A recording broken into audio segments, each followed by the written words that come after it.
आज हमारे हिंदुस्तान में इतना टैलेंट है हर क्षेत्र में।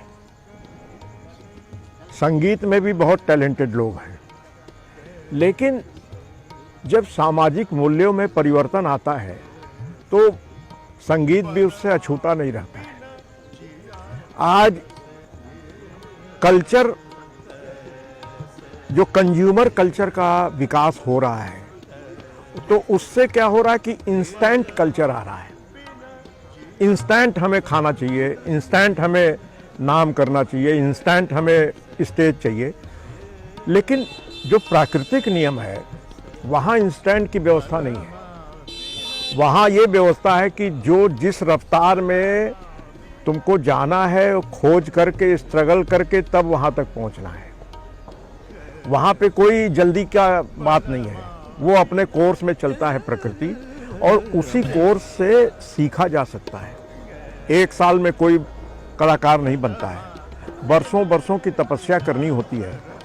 आज के कलाकारों को, जो नए कलाकार आ रहे हैं, उनसे हम सिर्फ इतना निवेदन करना चाहेंगे कि अपने बुजुर्गों का सम्मान करें, अपने बड़े कलाकारों से सीखने की अभिलाषा जागृत करें। दो चार बंदिश जानने से नहीं होता है। जब सैकड़ों बंदिश और सैकड़ों राग का जब जानकारी अंदर होता है, तभी वो आदमी सस्टेन कर पाता है अपने लाइफ में। पुराने ज़माने के जो संगीतकार हुए हैं, जिन्होंने 50-50 साल, 60-60 साल, 70-70 साल वो संगीत जगत में छाए रहे, तो उसके पीछे कुछ कारण रहा। कारण ये था कि उनकी तालीम इतनी पुख्ता थी, इतना मटेरियल था उनके पास कि वो 70 साल तक जमे रहे। और अभी जैसे कुछ कलाकार हैं, पंडित रविशंकर जी जैसे हैं, गुजरने के पहले तक बजाते थे। हमारे पिताजी 86 साल की उम्र में गुजरे हैं और गुजरने के पहले तक संगीत करते थे।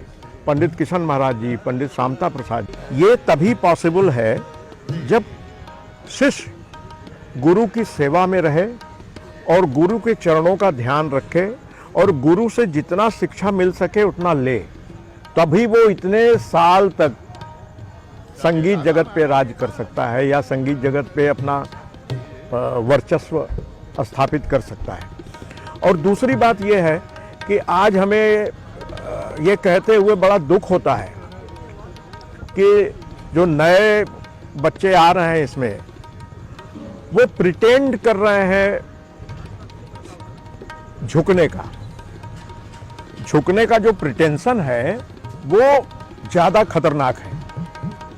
अगर आप झुकना नहीं चाहते किसी के सामने तो मत झुकिए, वो ठीक बात है। लेकिन आप झुकना नहीं भी चाहते हैं और फिर भी झुक रहे हैं, तो उस झुकने से आपको जो आशीर्वाद मिलने वाला है वो नहीं मिलेगा। अगर झुकने का मन है तो झुकिए, क्योंकि जहां भी आप झुकेंगे वहां से आपको मिलेगा। आप पेड़ के सामने झुक जाइए, पेड़ सिखा देगा। आप नदी के सामने झुक जाइए, नदी सिखा देगा। प्रकृति रोज सिखा रही है। एक फूल खिलता है, उसको गौर से अगर आप देखेंगे तो वो फूल सिखाता है कि जीवंत चीज क्या है। मेरा नियति यह है कि सुबह खिलूंगा, शाम को मुरझा जाऊंगा। सूरज के साथ हमारी व्यवस्था है, वो सूरज के साथ अपने को बांधा हुआ है, प्रकृति ने उसको बांधा है। और हर चीज प्रकृति का सिखा रही है। एक पेड़ में इतने सारे ब्रांचेज आपको दिखते हैं। अब अगर सब ब्रांच ये कहे कि मैं अलग हूं, कैसे हो सकता है? सब जड़ से जुड़े हुए हैं। खाना पीना जो है उनको जड़ से मिल रहा है। तो हम अपनी जड़ों को नहीं भूलें, अपनी संस्कृति को नहीं भूलें, अपनी विनम्रता को नहीं भूलें, श्रद्धा को नहीं भूलें, बड़ों का इज्जत करना नहीं छोड़ें। तो जो हमें मिलेगा, बहुत कुछ मिलेगा, वो भगवान का आशीर्वाद मिलेगा। यही हम नए कलाकारों से कहना चाहते हैं।